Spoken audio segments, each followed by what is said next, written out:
Okay, I can go ahead and get started. Hi everyone. My name is Michelle. I have some slides prepared, so I'll go and share my screen. Okay. Okay, is it good? Cool. Okay, so today I'm gonna be talking about what worked for me to get into FANG, intern/new grad roles. So kind of some tips and tricks. I'm gonna do a quick introduction about me, and then I'm gonna kind of go through the whole process of applying. So I'm gonna touch on resume, I'm gonna touch on portfolio, which makes up all the preparation, and then I'm gonna touch upon networking, so how to actually get your name out there. And then I wanted to do interviewing, but I don't think there's enough time, so maybe another time in the future I'll go into some interviewing tips and tricks. And then at the end I'm gonna do a Q&A, and also feel free to keep asking any questions in chat. I'll try to see it and answer as much as I can. I don't mind having this be like an engaging conversation. If there's something you're confused about or you want more clarification, feel free to unmute or type it in chat. Okay, so hi again, I'm Michelle. So I graduated this year from UC Riverside with a BS in Business Administration. I'm from Pleasanton, if anyone knows where that is. It's in the Bay Area, but I currently live in San Francisco. Right now I'm a UX designer for Amazon Web Services. I work on the creative tools team. We're specifically a product for kind of the animation movie industry. Like I mentioned, I have a degree in business admin, so I'm a self-taught UX designer.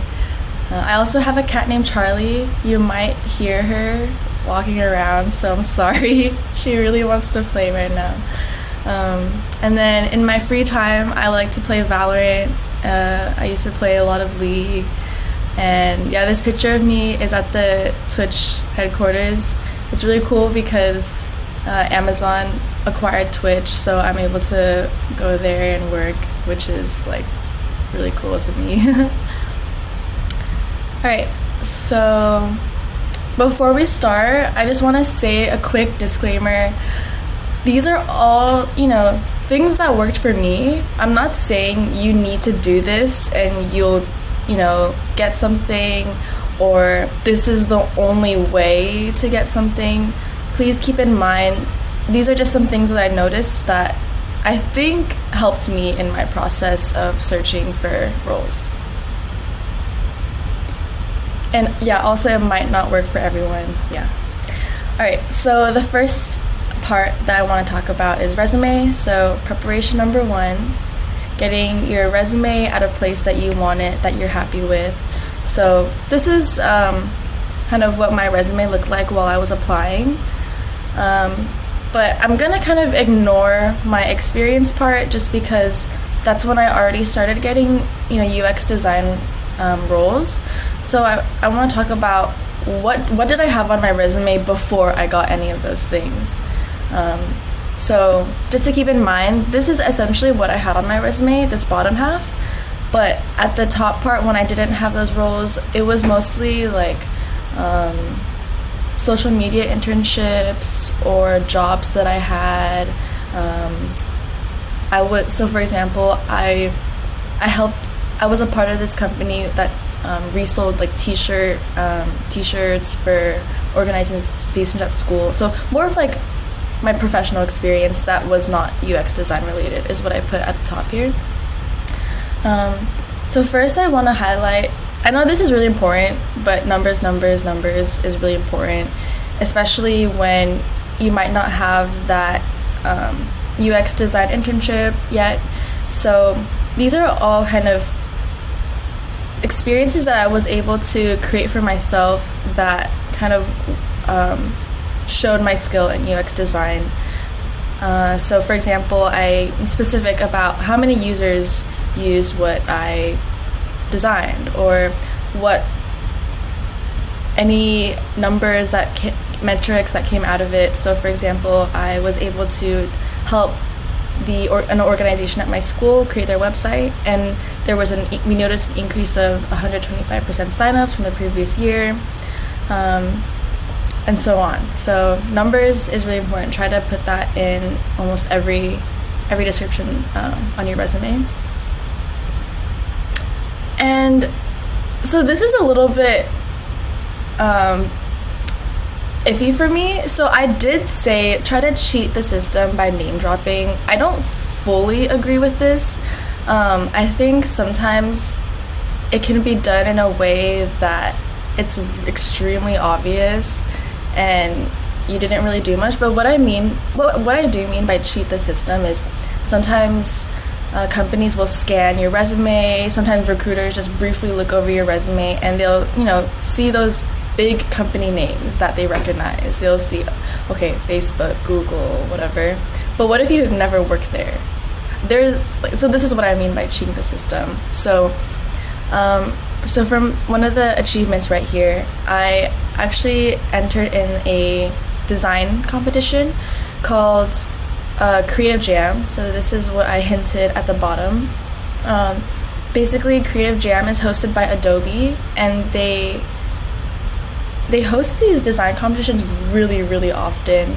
I think last year there was one like every month or every couple months, and they always collaborate with different companies. So I've participated in one hosted by Activision, Netflix. I know they had like Nickelodeon. So they always collaborate with different companies. And just doing that basically puts two big names on your resume without it being like, you're just sliding in a name there. It's something you actually did, and you can have a case study out of it, a project by the result that comes out of the competition. So I know TEDx UCR is kind of TED Talks are very well known. I was a part of that club, and I feel like, I don't know, it's things that people would be able to recognize. It's like a familiar name. It's an organization that's known in the industry, like known. So those are like a couple examples of things that I did. I think before, I definitely put in, like before an old version of my resume, I included those other design competitions that I was also a part of. And also, this is like a small part, but I think it's really important to me, is including your interests on your resume. Not only does this help cater your resume to specific jobs and industries, but I also think that it makes your resume more human, even though this is such a small aspect. I don't know, even if your interests and hobbies don't even relate to the recruiter at all, what if it does, and that helps you like stand out? They're like, oh, you play this instrument. I play. I don't know. It's kind of like a possible connection that can be made during an interview. So, yeah. And also, it just, I don't know. I kind of like it, having something that I'm passionate about and just showing it for no reason. But obviously, when I was applying at this time, I was heavily applying to a lot of companies in the gaming industry. So I think that also helped as well. Okay. Did anyone have any questions? I'll also save them for the end. But, okay. Cool. I'm going to move on to portfolio. So this is kind of like a general screenshot of what I have on my portfolio. When I say less is more, I don't mean like make it super minimal, make it super basic. I actually don't think that my portfolio really represents who I am. That's not what I'm talking about. I think less is more as in like the case studies that you put out or the specific projects. Put only your best word forward. I feel like a lot of people hear this in advice that they're given, but I think I made this mistake when I was first applying. I think I put like 5 different projects on my portfolio because I was like, I did this, I really like this, like this is my first project, I just want to put it there, I want like the recruiter to see it. And then it really hit me like, okay, this is probably not the work that I want to show. And also considering that they don't have that much time to look over everything, keeping it like not overloading them with so many projects is probably the best. And yeah, again, I don't think my portfolio is a good example whatsoever, but definitely use your portfolio to showcase who you are as a designer and really get creative with it. So I know this is like a bunch of words right now. Usually I like to show pictures, but I think this is a big, I don't know, this is my tip for portfolio section. Try to get in this mindset, like you are a UX designer. Think of your entire portfolio as like a UX case study. Think that you're trying to create the best experience for the recruiter, the hiring manager, or team, anyone that's looking at your portfolio. Make sure that it's easy to follow, quick to understand, it's digestible, and more. This entire experience, just from the user looking at your portfolio, will demonstrate what kind of designer you are. So I've seen so many amazing case studies. They're so thorough, they're so in-depth, they're so thoughtful, but then my experience on their portfolio is not the best. Like, I'm like, sometimes there's like random scrolling or random click. It's just like really confusing to navigate their portfolio, and I'm like, it's not giving me a good experience. So yeah, this is kind of my take on, make your portfolio, how you want to portray yourself as a designer. Okay, so moving on, I think it's fun to kind of spice up your portfolio in a way. There's a lot of cookie cutter portfolios that are the same that I see in a lot of portfolios. Try to personalize it, make it different. I know this is not, it's nothing crazy, but you can like highlight successes, make it like personal to you. Try to, I don't know, make it interesting. I feel like I've seen a lot of really cool portfolios that are trying out different things, and yeah. So this is kind of advice that I have on, I don't know, sometimes you might not have the complete beginning to end UX process flow project, and it took me a long time to realize that that is okay. So for example, I interned at Volvo, and they didn't realize that the scope of my project was so big, and I ended up spending a majority of my internship in the research phase. And at like the last few weeks is when I started designing, which only ended up being like mock-ups. It didn't really turn into any like I didn't like get into like prototype building yet, or getting like feedback.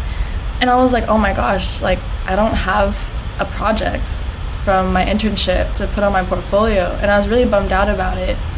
But then I have like all this UX research work, and I realized that it's okay if a project is unfinished. You don't have to really necessarily have like a beginning to end. So at the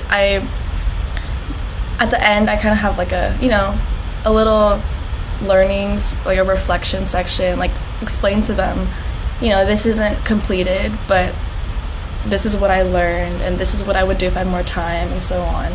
And I feel like, yeah, this specific project really helped showcase my UX research skills. And let's say you don't even have let's say you do have a beginning to end, but you didn't really dive deep into one part of the like the process flow. It's okay to focus on the best parts of your product as well. You don't have to dump everything you've done in it. Like if you don't think that there's much value you can focus on like specific parts of your project. This is kind of another project that when I was doing like some contract work for a startup. So for this, it was mostly UI, or not UI, but since it was a startup, we didn't really document our research that we did. It was very like on the fly. It was extremely fast paced, and I really wanted to get this project just on my portfolio in one way or another. It wasn't like, where I wanted it to be. So I kind of shaped this page on my portfolio to make it, focus on the aspects that I wanted to, show on my portfolio. So at the bottom I wrote like an explanation, like, I'm still working here right now. This is like the progress, I was like, kind of explaining why. And okay. Can I share a link to good examples of case studies? There's definitely a lot out there. I don't have any like specific ones that come to mind, but I don't know, I feel like Medium articles, there's so many different case studies, and I'll try to find some after the presentation. Okay, so going into how to get your name out there. So here's some tips and tricks that I think worked for me. I'm just going to show you all screenshots that I've taken directly from LinkedIn, so please refrain from like, if it relates to you, I'm completely okay with you reaching out to them, but don't be like, oh, Michelle, blah, blah, and then like reaching out to them or something like that. Okay. So here is one example. So reaching out to connections that you have or cold calling on LinkedIn is a key way to networking. So this person was one of my old managers from a previous internship, and who now works at Twitch. So I reached out to Tu, and Tu was actually my manager like over 2 years ago, but I stayed in really close contact. Maybe like every 6 months I would update her, and I don't know, just like keeping good relations. I felt like it wasn't really forced because we had such a good relationship while Tu was my manager, and it just felt really natural to be able to ask for help. So this was obviously a connection that I already had, another example. So this is Alex. Alex was an alumni from a business fraternity I was a part of in university. So kind of I was also keeping in close contact with Alex for a while, so it was really easy to be able to ask for help. Feel free to like take a screenshot or just kind of like read how I was able to write these messages. I'm gonna talk more about specifically how to word this afterwards. Feel free to like read over it or screenshot it. Okay, so aside from just messaging people that you know on LinkedIn, this was basically what helped me get my role at Amazon. So instead of looking at the jobs posted on LinkedIn, I searched different keywords. I searched UX designer hiring, UX junior designer, looking for new grad roles. I tried literally every possible, different combination of words and scroll through all the posts. I would sort them by date posted, so obviously I wanted them to be recent. And this is literally, I took this screenshot last night, which is pretty cool. Someone's hiring a UX designer in from Microsoft. I just searched UX designer hiring, scrolled like down 4 posts and saw this. So basically, I would keep doing this for as many roles that I could find that interested me, and then I just started messaging all of them. So I reached out to, so Amy had a similar post as well. Saw your, it was actually it was a month ago. Oh my gosh. I was like, saw your post from a month ago. Not sure if it's too late, but thought it was worth the shot to reach out and ask about it. Is the team still looking for hire? So Amy said that she was going to be able to pass my name to the recruiter. And then here's another example. So I don't know, I feel like reach out even if you're not qualified. This is an example of where I wasn't qualified whatsoever for the role, but I still wanted to make a connection and reach out. I said, saw your post on an opening position for UX designers. I don't think I'm qualified at the moment since the listing says that they're looking for someone with 5 years of experience, but I just wanted to connect and say hello. I honestly wasn't expecting anything at all from this. I just wanted, I was just doing, just some networking, and then she actually helped redirect me to another position. So I feel like that was a huge win that I was not expecting. And then from the message from Amy ended up connecting me with Stephanie, and then you never know what might happen from reaching out to different people. Okay, so more words, because I think this is really important. Remember to be human. You're talking to real people, and keep an eye out if they're basically the same age as you, or if they're a new grad, or if they're in their mid-20s. They all, have been in your exact shoes pretty recently, and I feel like they don't want to be talking to like a robot. We're all people. And kind of talk to them how you would want to be talked to. So,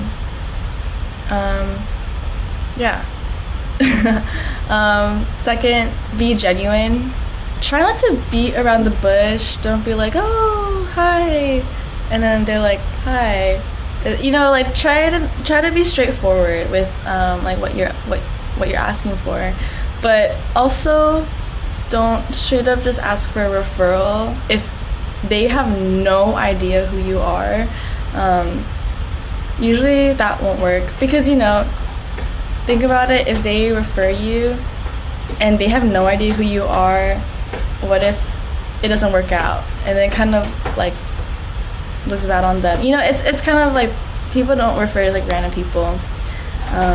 It's really hard to find this middle ground, but try to find a good middle ground of being, direct, but also sincere. I feel like it was really hard for me to figure that out, but it takes time with like a lot of practice.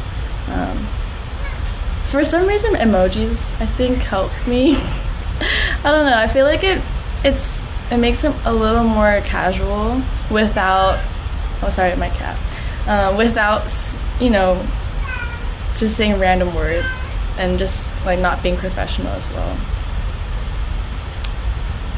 Okay.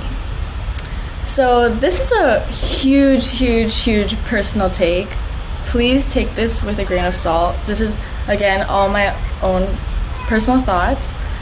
I don't know how well asking specifically for coffee chats worked for me. If you saw, the past screenshots that I was showing in my presentation, I have a lot more of those as well that were pretty, came out successful. I feel like, I don't know, just from my experience of applying, messaging someone and being like, hey, can we set up a 30-minute call? It wasn't that successful for me. I think it is different if, you're having a conversation, they want to help you specifically on resume, or they want to specifically help you looking at your portfolio. If that is the case, of course, set up a call, and, you can have better communication with help.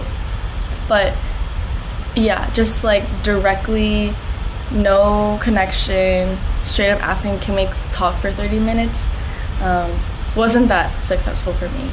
So, yeah, that's my own personal opinion. Okay, that was all for my presentation. If anyone has any questions, I'd be happy to go over anything. It can be, yeah, about anything. Let's do a big round of applause for Michelle first. I know it's hard giving these virtual talks, especially when you're staring into like the abyss and there's no human feedback. So really good job, Michelle.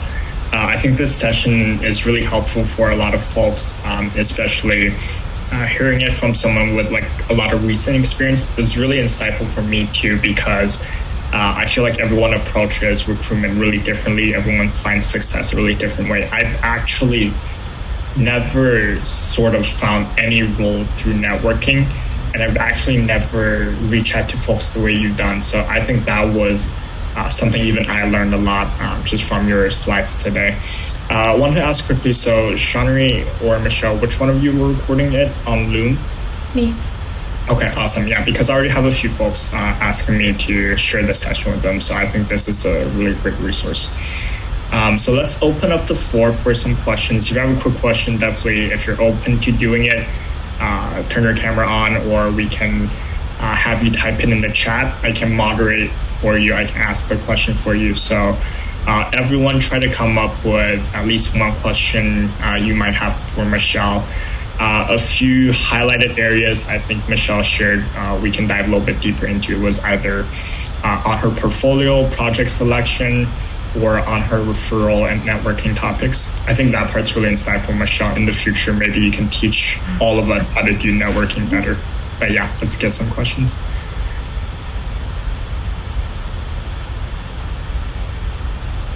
We have a question in the chat. Yeah, we have from, sorry, Shanri.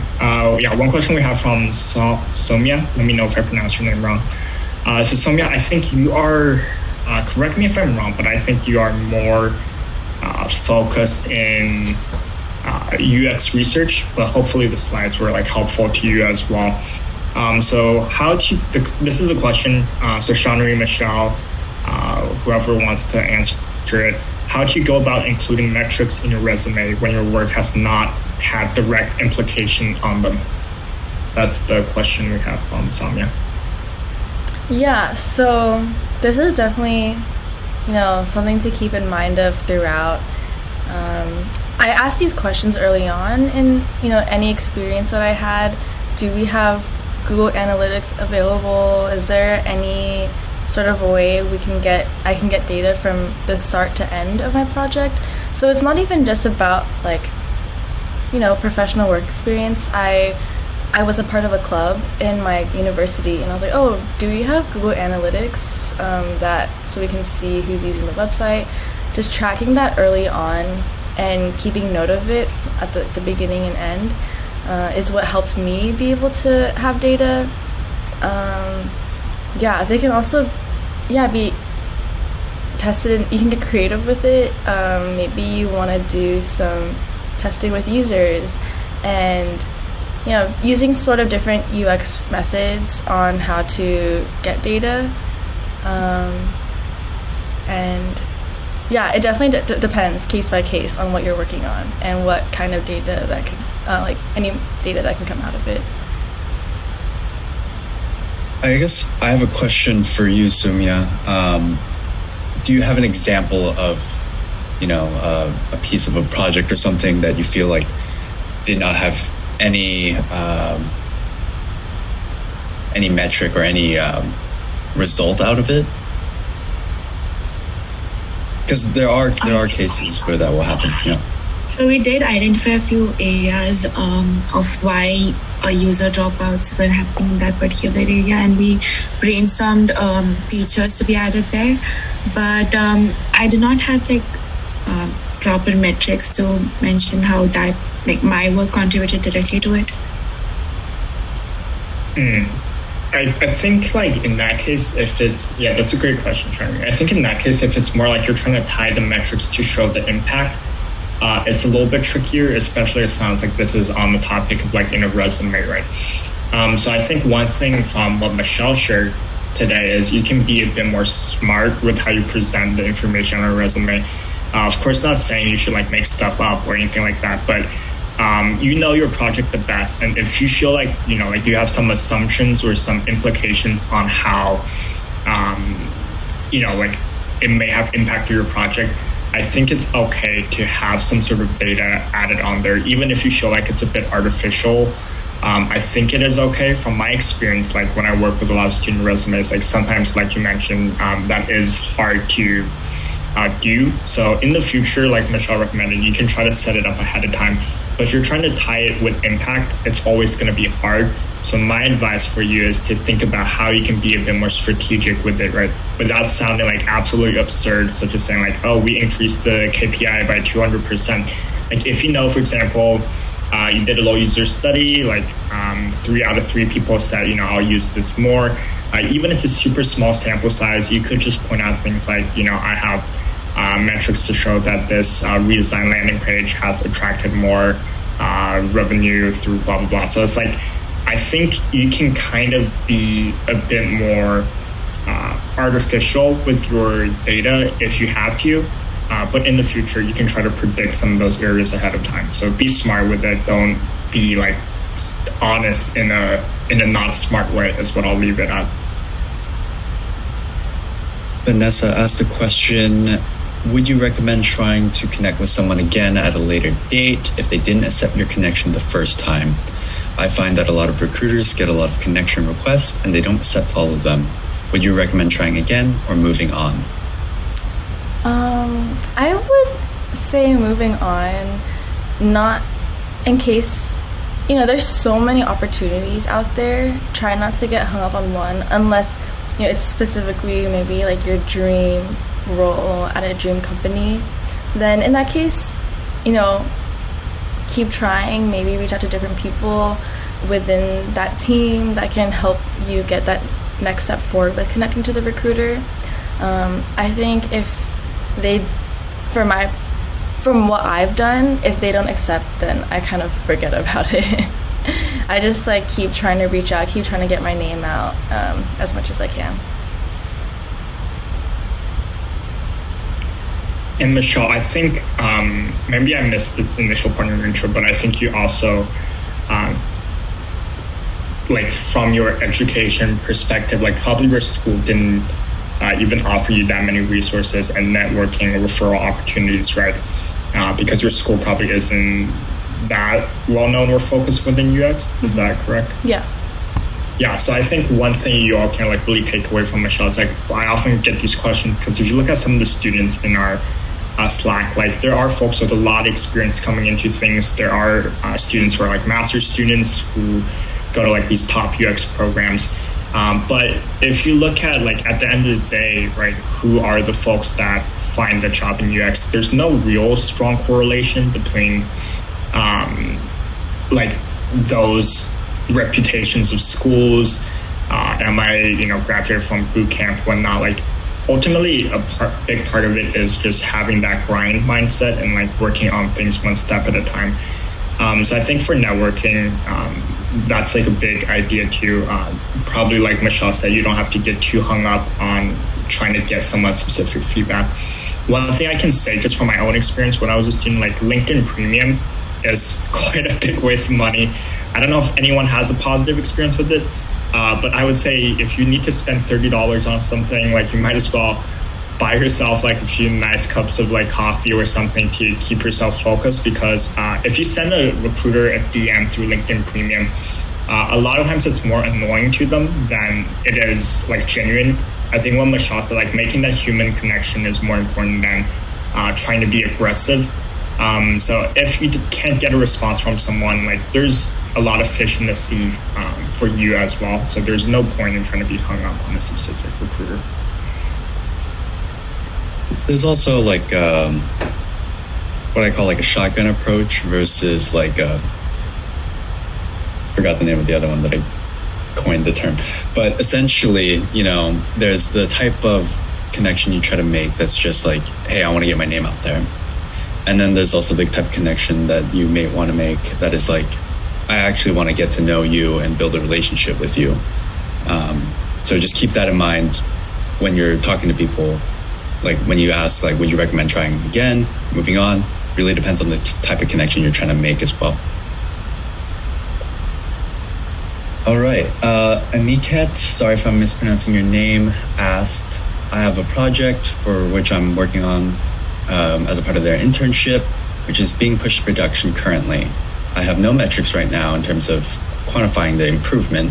How should I go about putting that on my portfolio? So, similar question from before, but more in a portfolio context. Michelle, do you want to take a stab at this first? Yeah. Yeah, okay, hopefully that part of my presentation didn't scare everyone. If you looked at the beginning, like the part that I grayed out on my resume, I had 0 metrics. So I'm sorry if that's, you don't need, it's not important. Obviously, all the data that you get, utilize it. Put it, like slap it all over your resume, all over your portfolio. It's, it looks good. If you don't have anything, that is completely okay.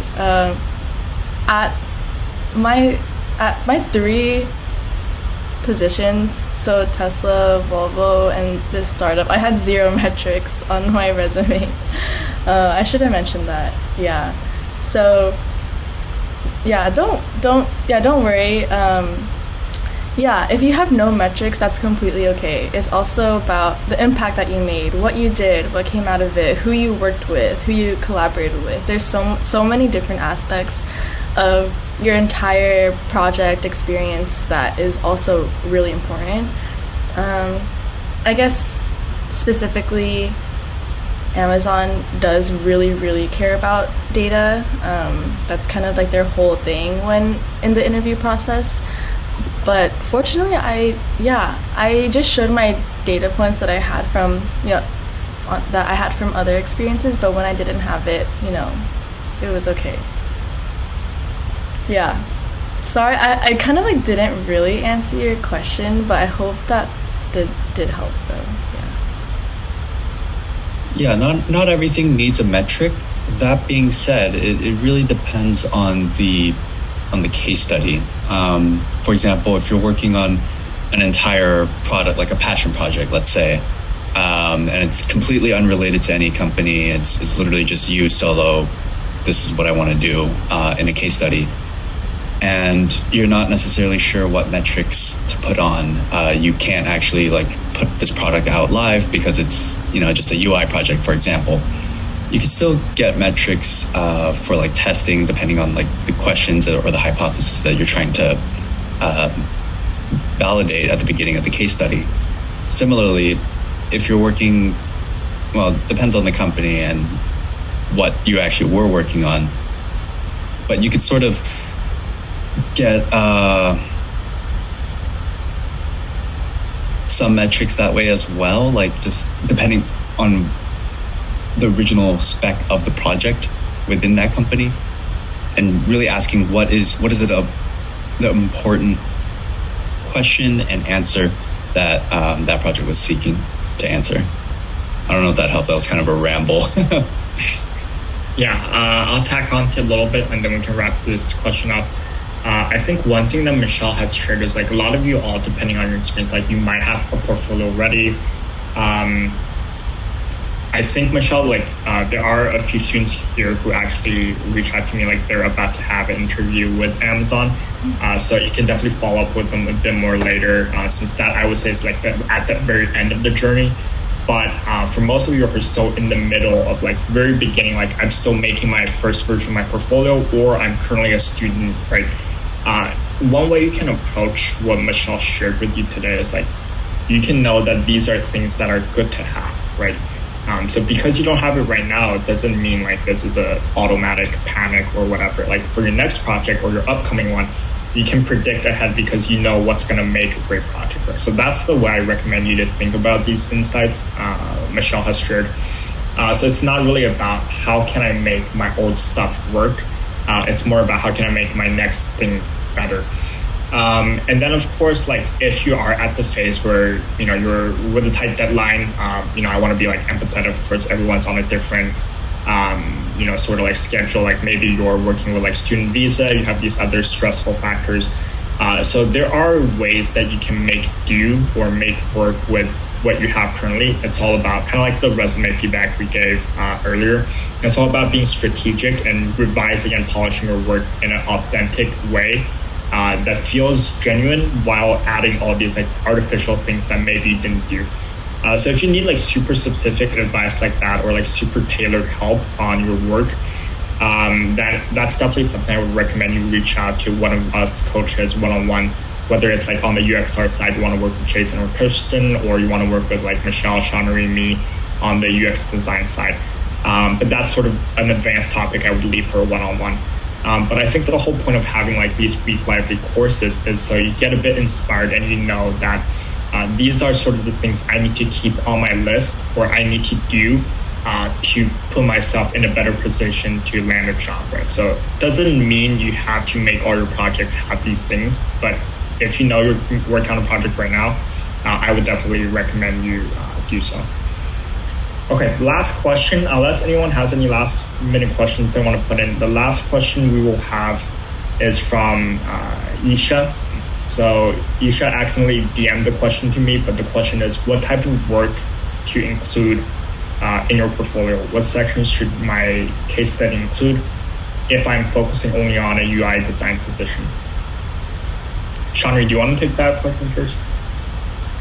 Interesting. So if the only positions you are applying to are UI design focused, then your case studies should really capitalize on that.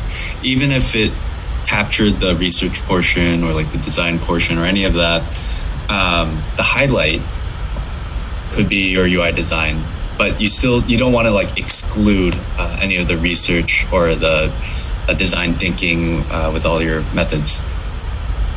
Does that make sense? That was a really short answer. I'd love to hear a little bit more of your thoughts there, perhaps.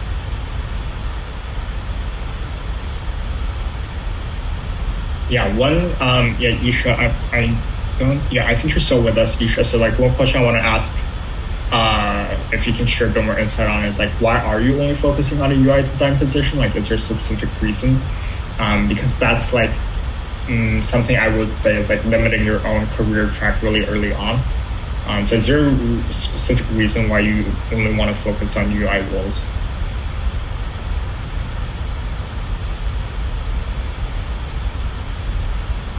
Okay. If no response from you, like one thing I'll say for all of you here today is unless you have a few years of work experience already, there shouldn't be a reason why you at this moment say like, I only want to be a UI designer, I only want to be, okay, yeah, you should type something. Okay, so you should mention I like doing UI more than UX. Nothing specific, but okay. So that's a great point. So Isha, what I will say is, doesn't matter the role you take on. Like when you're at a very junior level, there's always that opportunity to do so. In most companies, as a UX designer, you have to own all the UI stuff, right? Only like if you work in the game industry, like if you talk with our coach like Hannah, or if you work on like Fortnite, if you work on like, let's say like those top really, really big like AAA games like Riot or whatever, those are the only companies that really split UI and UX, right? They have dedicated visual people, but that's like the only really industry in tech that splits visual and UX. Most UX designers, like if you ask Michelle, me, or Chanri, like we own all the UI stuff, right? So there's always that opportunity for you to make the UI aesthetically pleasing. So the same goes for like if you're curious about being a UX researcher or being a UX designer. I would say like just from being a member at UXGo, like to take advantage of most of your membership privileges, you should attend both to get like your most resources. And when you're applying for jobs, just prepare separate resumes and try to apply for as many of those roles as possible. There is absolutely no reason at a junior level to say I have to be a researcher or I have to be a designer, because a good designer knows research. A good researcher understands design too. So you should have that flexibility built into yourself. When I was June, let me read the question. So the last thing I'll say is I think for both Shanri and I, at least when we were looking for our first roles, we definitely applied to both research and design roles, right? So I applied to some visual only roles too. I would love to learn both.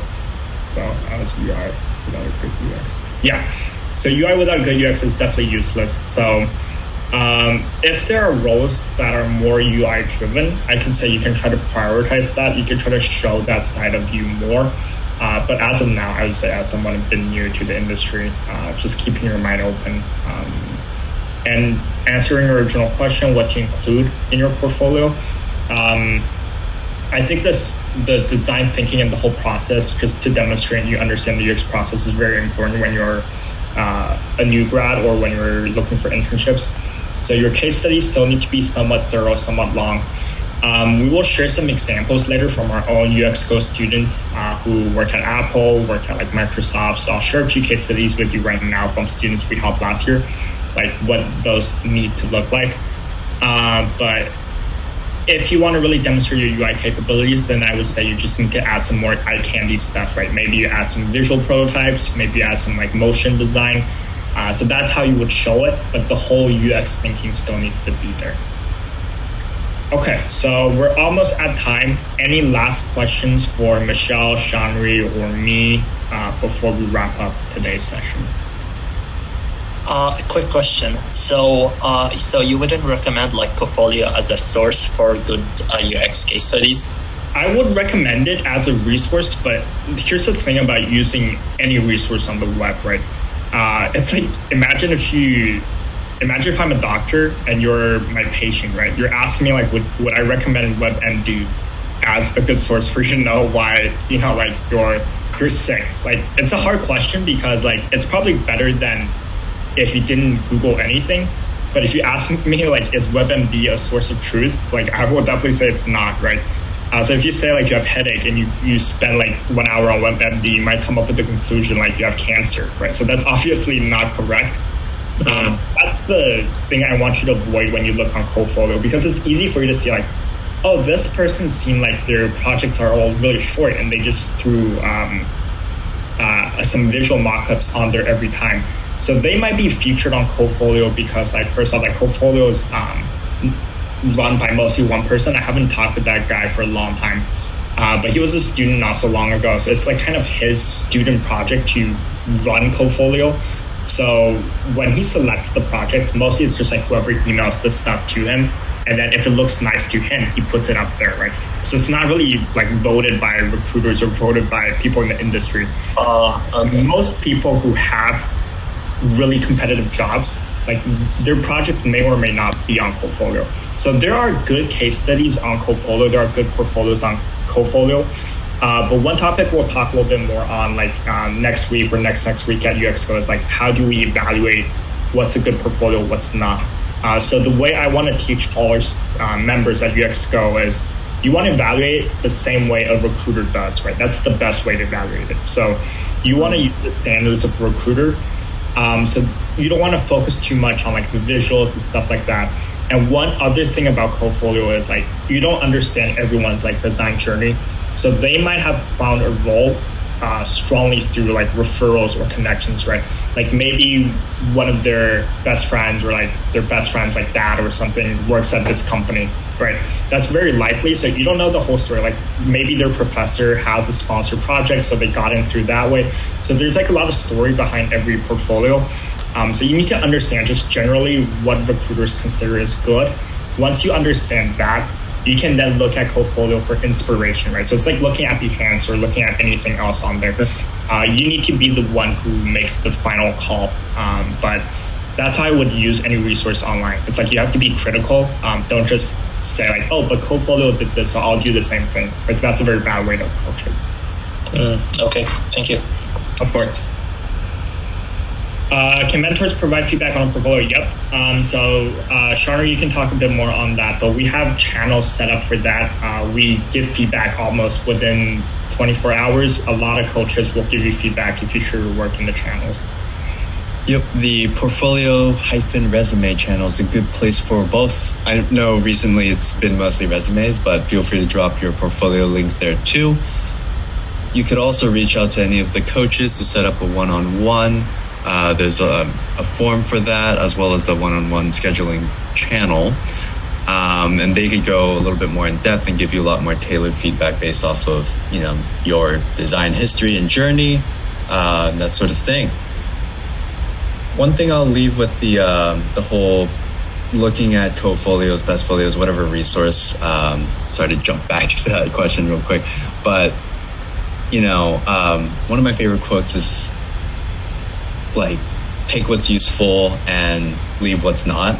I mean, that's not the exact quote, but really, when you're looking through other people's portfolios, cast a wide net, look at what's out there. Like Leon said, try to think through the mind of a recruiter and take what's, what they're looking for. And you'll see a lot of details in even good portfolios that aren't necessarily fit for you. So you don't have to follow their route, even though they might have like a quote unquote 100% perfect portfolio.